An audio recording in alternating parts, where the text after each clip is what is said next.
Oh my God, guys. And there it is. Paul George has agreed to a 4-year, $212 million max contract. He got the max from the Philadelphia 76ers. Sources tell ESPN and Adrian Wojnarowski. George committed in a meeting with Sixers officials and returns east to join Joel Embiid and Tyrese Maxey in their pursuit for an NBA title. Oh my God, guys, we got it. He decided to actually have the meeting instead of just signing at 6 o'clock, which I think was great, and sit down with Dr. J, who was there, surprisingly, while Dr. J came out for this. That's how you know they wanted PG. Daryl Morey, of course. The owner, Josh Harris, was there. Elton Brand was there. Of course, it's Paul George and Aaron Mintz, his manager, was there as well. Guys, Paul George is back in the East. I don't think we ever could have saw him go back east, where, of course, we know Indiana, where he's one of the greatest pacers of all time. You could argue number 2 behind Reggie Miller. We didn't even think that he would be back east. And for him to come back east with Tyrese Maxey and Joel Embiid, they have to win the title this year. They have to win it this year. He's there for 4 years, so, of course, they can always win it next year, but I would rather them go in and just win it this year. I would rather them just go ahead and win it this year. You got Boston, who wants to go back-to-back. You got New York, who wants to win a championship this year. You got Philadelphia now, who's probably contenders along with New York and Boston. Milwaukee, in my opinion, they don't have the assets to really go to the finals this year. I'll be surprised if they do. Paul George is the difference maker in the East now. Indiana, they want to get back to the conference finals. I don't think that's going to happen. You have a lot of bottom feeder teams. Is Orlando going to make it to the second round this year? You have a lot of questions if you were in the Eastern Conference. But Paul George answers all those questions if you are the Philadelphia 76ers. And my goodness, guys, at 3:30 sharp a.m. on July 1st, 2024, Paul George has agreed to that 4-year, $212 million to go to the Philadelphia 76ers, guys. He did it. We got it. We are going to see the NBA landscape change for the betterment of people. If you are Clippers fans, you are in disgust. You are in agony. All you have is Kawhi Leonard and James Harden. That's all you have. Maybe DeMar DeRozan if he comes. That's all you have. No draft picks for a while. No draft picks for a while if you are the Clippers. Wow. 3:30 a.m.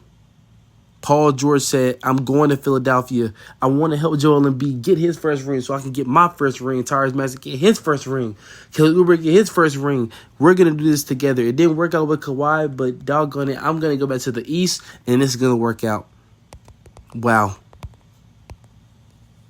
Wow. The Los Angeles Clippers do not have a draft pick until 2030.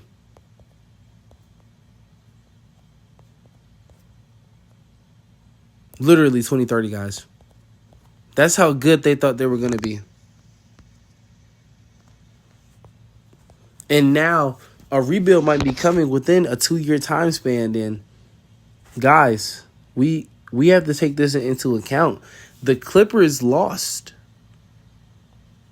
Everybody thought the Clippers won the trade. No, they lost.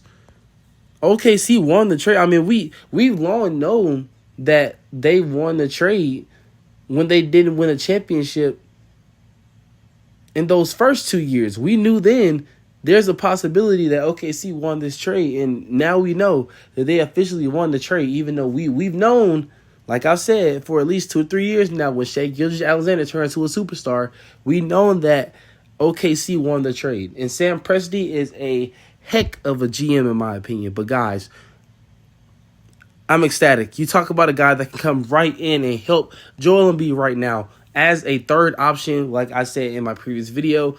Tyrese Maxey is the number 1 option in Philadelphia. He is. And Joel Embiid, it technically is his franchise, but it is Tyrese Maxey's team.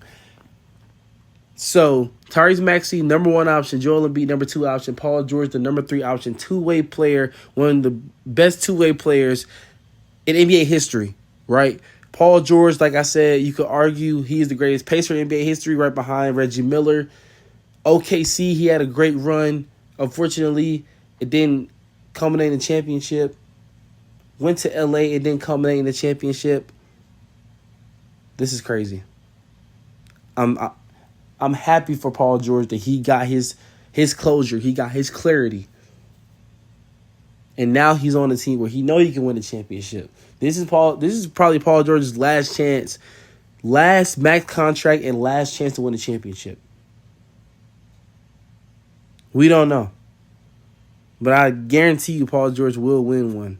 Well, I'm not going to guarantee, but I'm definitely believing that he will at least win one with Philadelphia and bring Philadelphia over that hump that they were so desperately trying to get over with the Kawhi jump shot, with the sweep by the Boston Celtics in the first round in the 2020 bubble, the upset to Atlanta in the 2021 playoffs, and then the Ben Simmons saga, Joel Embiid saying that, hey, Ben's going to come back. No, then you traded him for Harden, and then Harden said, oh, no, I want out after a year. Then you traded Harden the next season to the Clippers, and you got pieces back, you got assets back, and the Clippers, you're sending out more assets.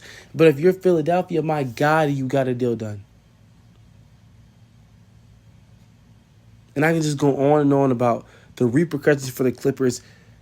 But guys, Paul George is a Philadelphia 76er.